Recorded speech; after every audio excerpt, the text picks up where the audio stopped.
Hello and welcome to this online continuing education presentation from the McLean County Area EMS system. In this session, we're going to do a little bit of a review of cardiac rhythm interpretation. This online CE is different than most in the fact that it is packaged as a video rather than as a presentation, and that was necessary due to the general construction of this presentation. That should become apparent to you rather quickly why that was required. So this course is a methodical review of the fundamentals of cardiac rhythm interpretation. Based on the results that we saw from the 2017 competency exam, it was clear that some type of refresher would be helpful. This presentation is designed primarily for the ILS and the ALS provider. However, BLS providers, you are free to participate and be awarded continuing education for. Just understand that some of the concepts and components may be foreign to you. Important thing to understand is that this presentation isn't designed to review the anatomy and physiology of the cardiovascular system. That's something that we as the system have done in the past, but ultimately this presentation is a nuts and bolts approach using a methodical process of elimination to cardiac rhythm interpretation. So we're going to outline the most common rhythms that we see in our environment, and then we're going to practice using that method with several rhythm examples that we have. So before we jump into some rhythms, it would be helpful to review some very key components related to the EKG paper itself. So remember that each large box represents 0.2 seconds of time and represents 5 millimeters of amplitude. Remember that one small box represents 0.04 seconds and only 1 millimeter of amplitude. So each rhythm strip has several different components. There's the EKG paper itself, which we just talked about. There's numerous waveforms, complexes, segments, and intervals. Each of these relates to a different part of the cardiovascular pumping process. So the P wave, which most complexes start off with, represents atrial depolarization. The QRS complex represents ventricular depolarization, and then the T wave represents ventricular repolarization. You can see several other complexes and segments on the screen. The PR segment, the PR interval, which is going to be one of the key things that we're going to look at in today's presentation in our process of elimination method. There's the QRS complex, is it narrow, is it wide? Then there's also the P wave itself. What we're looking for there is, are they present? And if they are present, do they look like they're supposed to? Are they present and they're upright, or are they present and upside down? Each gives us a valuable piece of information as we go through this process. So one of the key things that we look at when we're interpreting 12 leads and we're looking for ST segment elevation should be the J point. The J point is used to mark the end of the QRS complex and the beginning of the ST segment. When we're evaluating for ST segment elevation, we want to start that measurement 0.04 seconds after that J point. And we have to base this relationship to what the general baseline of that complex is. The PR interval represents atrial and nodal activity. It includes atrial depolarization and delay in the AV node. This particular part is called the PR segment. The QRS complex corresponds to the patient's palpated pulse. It's large in size due to the reflection of the ventricular activity. So this table shows the rhythms that we're going to focus on in this course. There are certainly a lot of different rhythms and subclassifications of rhythms that are not on this table, but these are the big ones that we can focus on in the pre-hospital environment. I've got these up in alphabetical order, and this is a table that you're going to see throughout this presentation. So we've got everything from accelerated junctional, atrial flutter, AFib, asystole, all of the atrioventricular blocks, our junctional rhythms, our tachycardic rhythms. Note that we've got monomorphic and polymorphic VTach as a breakout, normal sinus rhythm, the rest of the sinus rhythms, PEAs, and ventricular fibrillation. So this is going to be the basis from which we're going to be working on today. So there are a lot of different ways and a lot of different methods for rhythm identification. But what we've chosen to focus on today is really a 6-step method. And those 6 components that we're going to be looking at is the pulse present? Is the rate fast or slow? Is the rhythm regular or irregular? Are the P waves normal or abnormal? Evaluate the PR interval, and evaluate the QRS complex. So let's take a look at each of these rules in turn and see what happens. So obviously, pulse present is the easiest one. If we click on the pulse being present, basically everything is a possibility except for asystole, VFib, and pulseless electrical activity. So we only get to eliminate 3 with that. So we can go back to pulse present, and now we'll go ahead and we'll select no. So if the pulse is not present, we have some more possibilities. Obviously, it can be the asystole, but we also add our ventricular tachycardias, our monomorphic and polymorphic, for the simple fact that, just remember, we can have a patient in VTach with a pulse. So now that we're done with evaluating whether or not the pulse is present, we can click our Done button here and we can move on to our next, and we can take a look at our ventricular rate. So a normal ventricular rate is defined as anything between 60 and 100. So we take a look at our options for a normal ventricular rate. Anything that has a line through it has been disqualified. So we can eliminate asystole, we can eliminate a junctional rhythm, we can eliminate a junctional tach, we can eliminate both types of VTach, we can eliminate sinus brady, we can eliminate sinus tach, we can eliminate SVT, we can eliminate third degree blocks because those rates are typically very slow. And then we can eliminate ventricular fibrillation as well. So then if we take a look at our slow rhythms, with our slow rhythms, we're able to eliminate our accelerated junctionals. We can eliminate our first degree AV blocks, as most first degree AV blocks have a normal ventricular rate. Junctional tachs, once again, too fast for what we're looking at, which is a rate of less than 60. Same thing for the VTachs. They've got to go. It obviously can't be sinus tach because we have to have a rate of greater than 100. Can't be SVT because we've got to have a rate greater than at least 150. And it can't be a normal sinus rhythm because a normal sinus rhythm would just mean that that rate would be normal. It would fall between that 60 and that 100 threshold. So we can go back to our ventricular rate and we can take a look at our rates that are fast or greater than 100.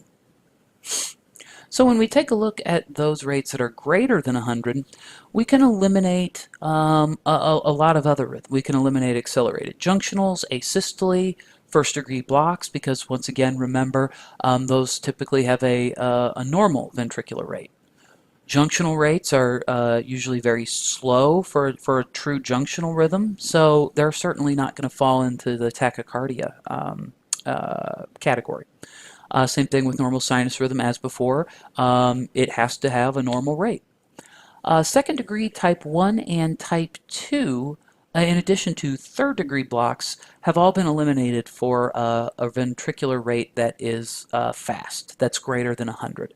With those types of blocks, we either see a normal ventricular rate or we see an extremely slow ventricular rate. So we've reviewed all our components for rate, so let's go ahead and let's move on to rhythm. So when we take a look at rhythm, we have really two choices, regular and irregular. So let's start off with regular. For a rhythm that is regular, we can eliminate atrial fibrillation because by definition it is an irregularly irregular rhythm. Asystole can be eliminated because there is no rhythm, and we would have already eliminated that with our absence or presence of a pulse. Um, when we take a look at second degree type 1 and type 2, they are irregular. So by definition, they can't be regular. But notice that third degree block is possible to be in the regular category. Because remember, what we're looking at is just the ventricular rhythm here, right? We're looking at the QRS complexes. And with a third degree block, the QRS complexes may march out.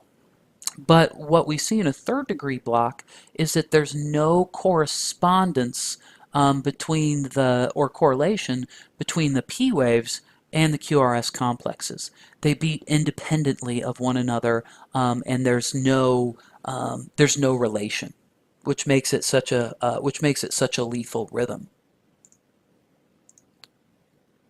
So if we take a look at our irregular rhythms, we are able to eliminate several, but we'll focus here on which rhythms are irregular or can be irregular. Atrial fibrillation, obviously one that's irregular. Polymorphic V-tach can be irregular. Now note, for the most part, monomorphic V-tachs will actually be a regular rhythm.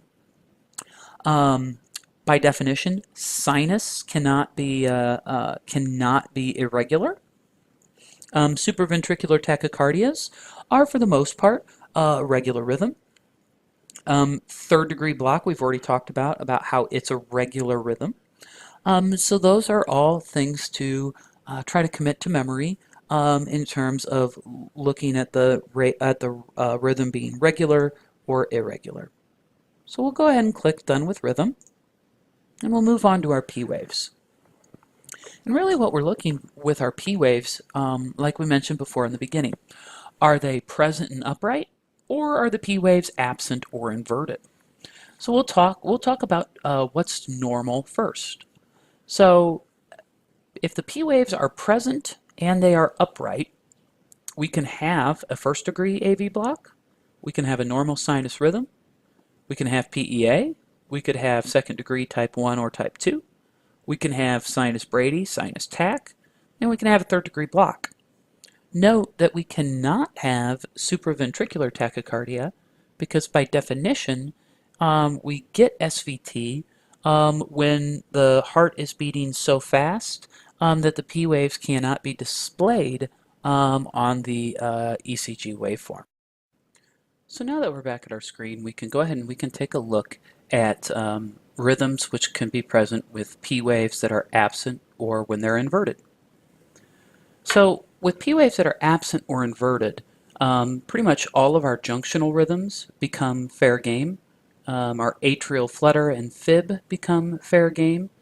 Monomorphic and polymorphic V-tachs are fair game. PEA is almost present in everything just because, remember, it has to do with electrical activity, not necessarily mechanical activity, so it can have almost any presentation.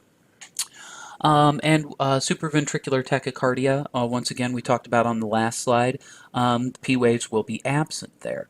So these are all of the rhythms which can be present or absent based on simply looking at the P waves being absent or inverted in isolation. When we're talking our atrial fib and atrial flutter, our P waves for the most part aren't present. When we start talking junctional rhythms, that's when we start talking about the P waves being either absent, but if you have an inverted P wave, chances are it has some type of junctional some type of junctional point of origin. So we'll go back to our P waves, and we'll go ahead and select that we're done with those. So the next thing we can do is we can take a look at our PR interval. A normal PR interval is 0.12 to 0.20 seconds.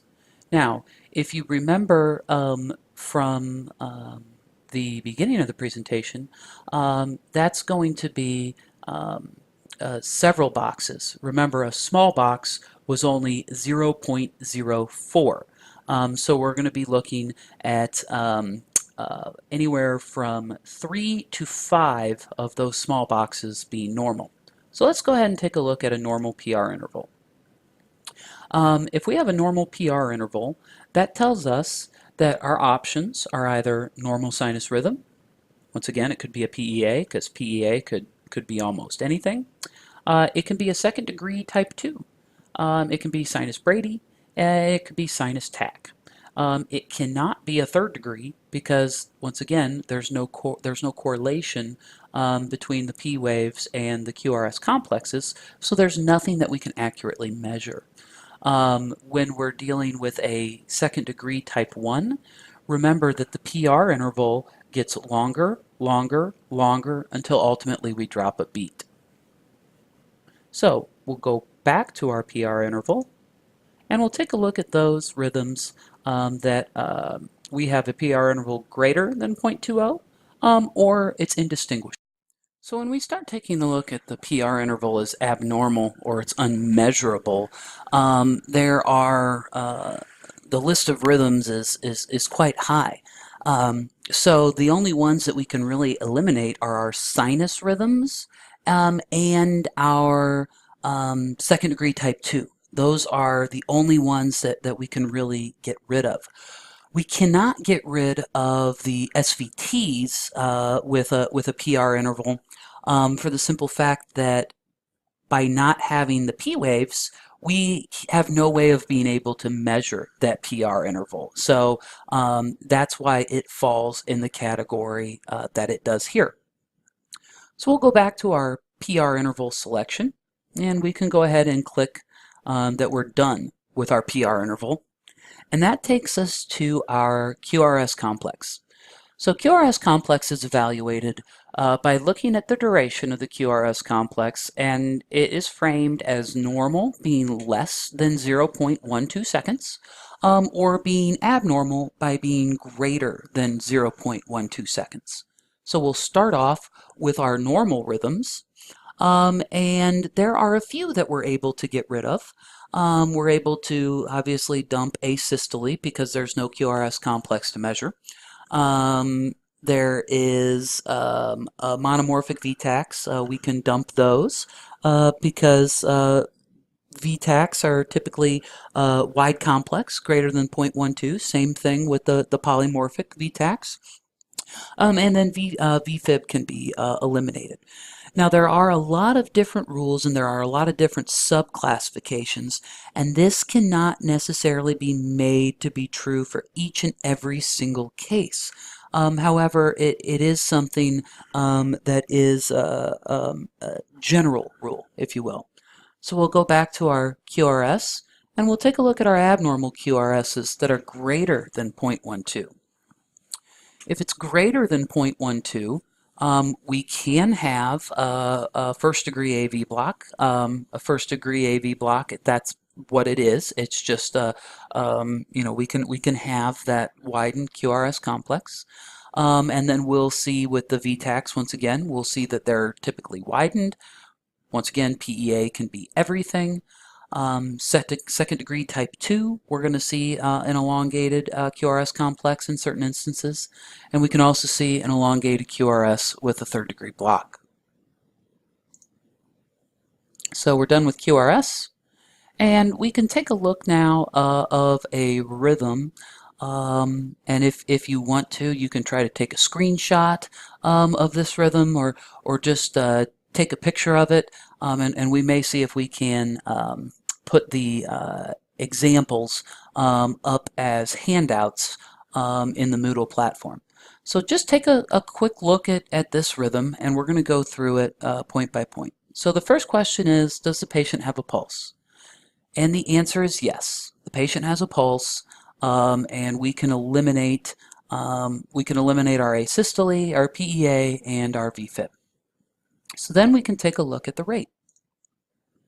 So this rhythm had a rate of 80, and we're able to eliminate several other rhythms. We're able to eliminate those rhythms that were either too fast or too slow. So basically everything that has a normal rate.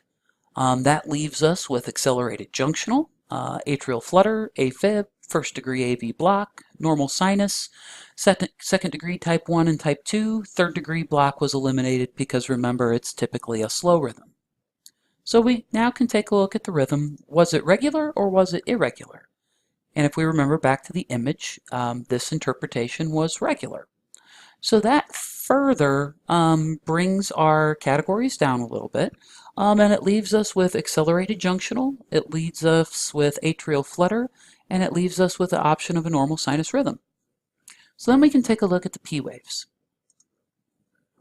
And in this scenario, the P waves were present and they were upright. So that leaves us with only one available option on the table, and this was a normal sinus rhythm.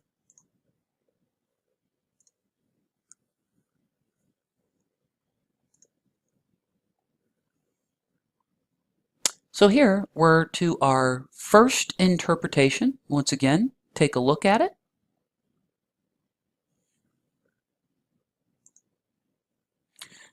The pulse is present. That's the first question that we have to ask ourselves. So let's see what we can eliminate.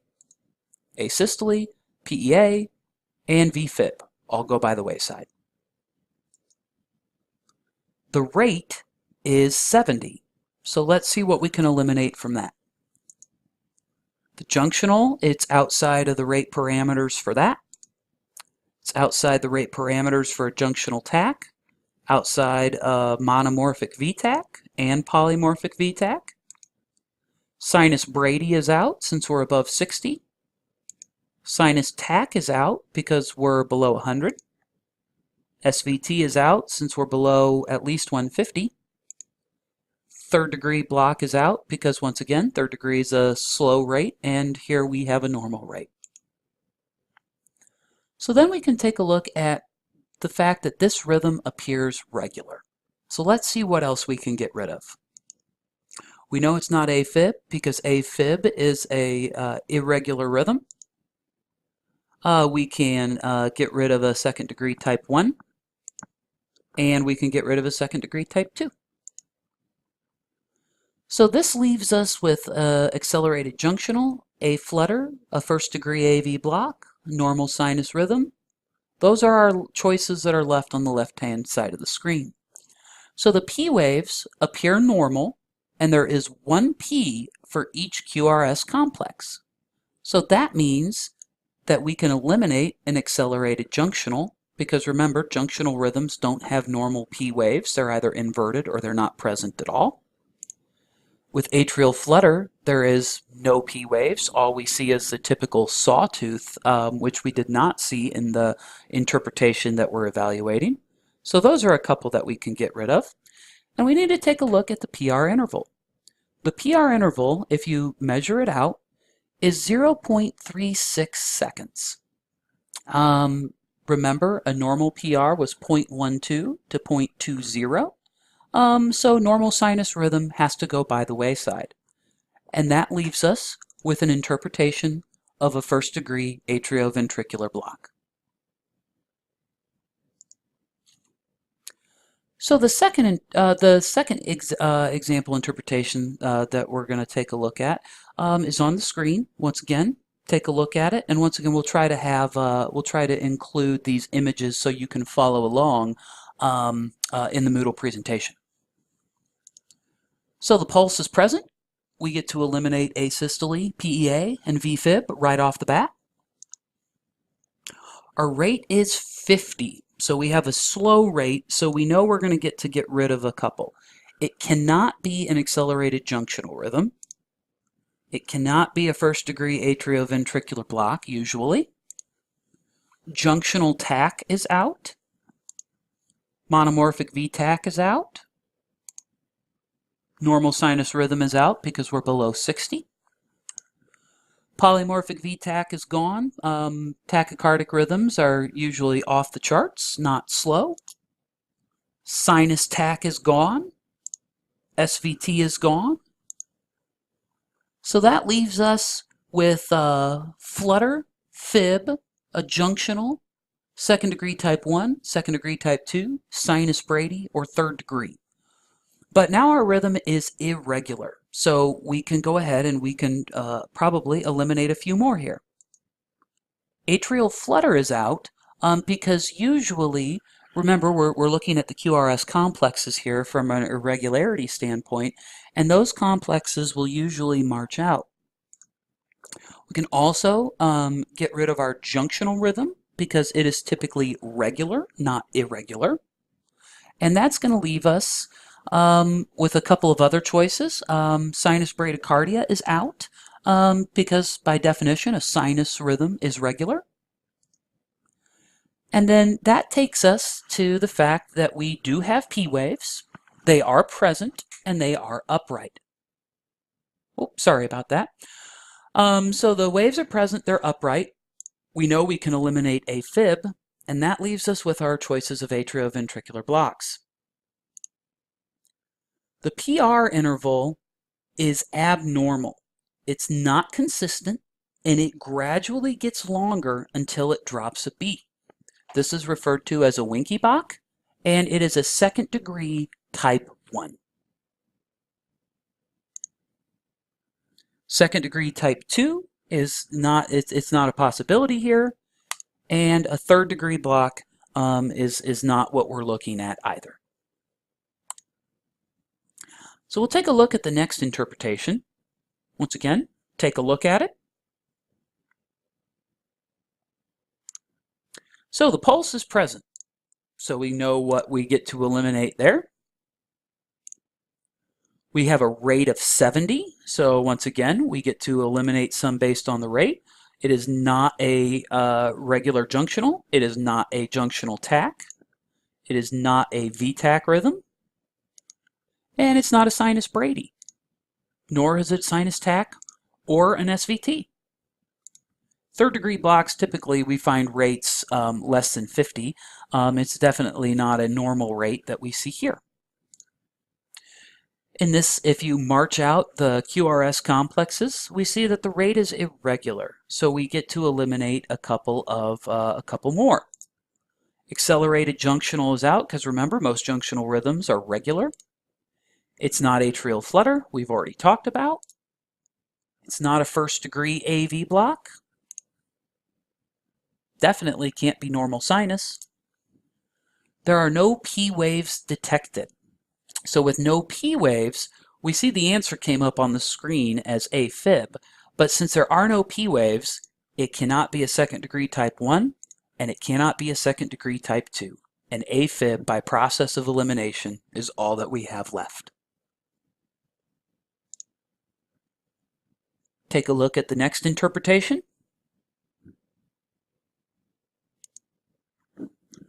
Pulse is present, so we get to eliminate the usual 3. The rate of this is 200. So accelerated junctional is gone. First degree AV block is gone. Regular junctional is gone. Normal sinus is definitely gone. Second degree type 1, type 2, sinus Brady, and third degree blocks are all taken out of consideration with that rate. The rhythm is regular, so we know we're going to be able to eliminate atrial fibrillation. And the P waves are absent. So with the P waves being absent, we can go ahead and we can remove atrial flutter because we're not seeing the typical sawtooth pattern in place of the P wave. So with P waves absent and a rate of 200 and everything we know so far, our choices left are junctional tach, monomorphic tach, polymorphic tach, sinus tach, and SVT.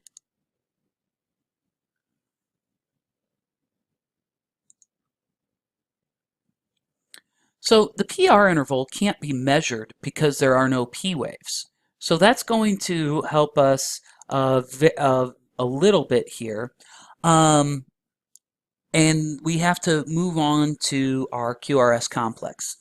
Our QRS complex is less than 0.12. So that leaves us with the possibility of either a junctional tach or a supraventricular tach.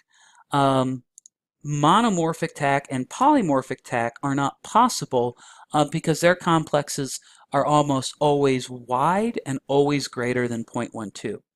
Of important note, junctional tachycardia is a form of supraventricular tachycardia, and that's why they're both marked green here on the screen. We can take a look at our next interpretation. Looks like a very slow rate, and it looks like we've got a lot of P waves there as opposed to QRS complexes. So let's go ahead and walk through this one. Pulse is present. Barely, but it's present. So we can eliminate our typical 3. We can take a look at the rate. The rate's approximately 30, so we're going to get to delete quite a few here. Accelerated junctional's gone. First degree AV block is gone. Junctional tach is out the door, as are both VTachs and normal sinus. Sinus tach is gone. SVT is gone. So that's going to leave us with flutter, fib, straight up junctional, all of our atrioventricular blocks, and sinus Brady. So the rhythm here for the ventricular complexes is regular. So that's going to help us very little, but we do get to eliminate a second degree type 1. We get to eliminate a second degree type 2. The P waves are present and they're upright. So we know we get to get rid of atrial flutter. Junctional rhythm, once again, junctional rhythms typically don't have P waves, or if they do, they're upside down. So this leaves us with the options of sinus Brady or a third degree block. Now, most of us probably wouldn't have to think too hard about this one because we certainly know that this rhythm is not a sinus bradycardia. It is definitely not a sinus rhythm. But it's a third degree block because we can't measure that PR interval because there's no correlation between the P waves and the QRS complexes.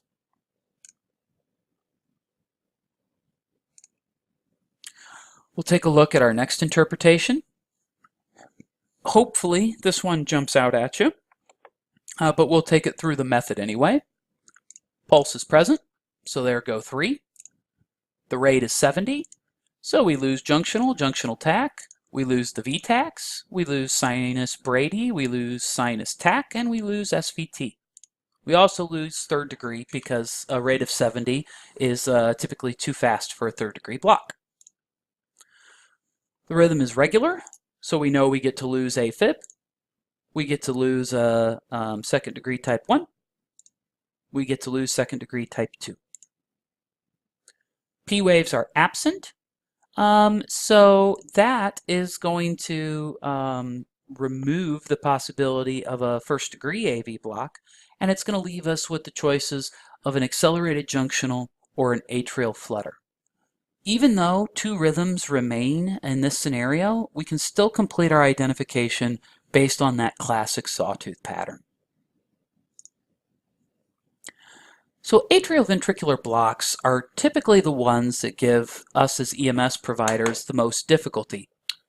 Because of that difficulty, here's a little bit of a cheat sheet to help us remember the ways to be able to differentiate those atrioventricular blocks. We didn't talk about the R to R interval, but that's what this chart uses. So a second degree type 1 Winky Bach, remember that PR interval, it's irregular. It gets longer, it gets longer, it gets longer, and then we drop a beat. Because of that, when we look at the R to R rates, it's irregular. Second degree type 2, The PR interval is going to be regular, so it's going to come in at that 0.12 to 0.20, just like it's supposed to, and that R to R interval is going to remain regular as well. A third degree block, we're looking at an irregular or an immeasurable PR interval because of the no correlation between the P waves and the QRS complexes. But the ventricular complexes, so the QRS complexes, remain unchanged, and those will remain regular. I hope that this presentation has been somewhat helpful. Hope that you got a little bit of something out of it. If you have any questions, you can contact us here in the office. Appreciate your time. There is no quiz for this presentation, so after viewing this video, you should be able to print your continuing education certificate. Thank you.